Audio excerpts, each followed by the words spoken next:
So a few weeks ago, I paid £14 for a sandwich in one of those painfully fashionable cafes in Clerkenwell. You know the type. Handwritten chalkboard basting artisan ham and a barista called Minty with a trust fund. The sandwich itself was perfectly average. But here's the interesting part. 5 minutes later, I found myself nodding along as Minty reappeared to explain the raw flour in the bread. I wasn't nodding because it tasted extraordinary. I was nodding because I paid £14. What this teaches us, apart from the fact that I'll overpay for ham, is this. People don't judge value and then justify the price. They see the price and then build the value to protect themselves. So if you work in luxury and you don't understand this, you'll either underprice yourself or over-explain. And both will cost you authority. In this video, I'm going to show you how to use price to create belief so that you never have to justify your value ever again.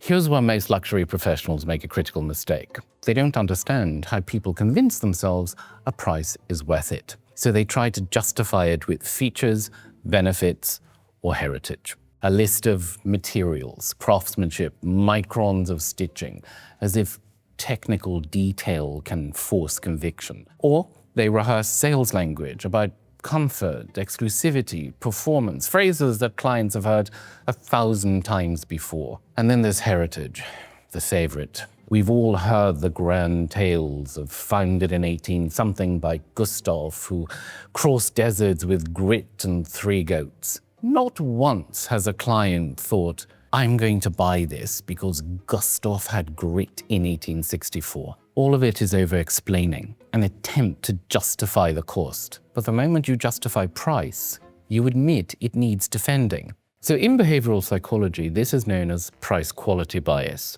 The brain makes a quiet assumption. If it costs more, it must be better. There's research from Stanford where people tasted the same wine but were told different prices. The higher priced wine didn't just seem better, their brain actually lit up in the pleasure and reward centers as if the entire experience itself had changed. That's the point. Value isn't discovered, it's constructed to protect the buyer from regret. We don't want to feel foolish, so the brain upgrades the experience to match the price. High net worth individuals understand this instinctively. They don't ask, why is this expensive? What they're really deciding is, do I believe this is supposed to be expensive? Price isn't being judged. You are. This is something I train clients to use strategically. If you want someone to believe in your value, never defend your price. I had a therapist client who was charging £60 an hour and couldn't work out why she was fully booked but still wasn't making any money. This is someone with 1 million followers, a best-selling book, a podcast with millions of downloads. She had real authority, but her price said something completely different. So I told her to raise it to £300 an hour. She wasn't particularly happy with this, but she did it anyway. She lost plenty of the £60 clients, but she gained far more at £300. The kind of clients she wanted in the first place. The higher price didn't make her less approachable.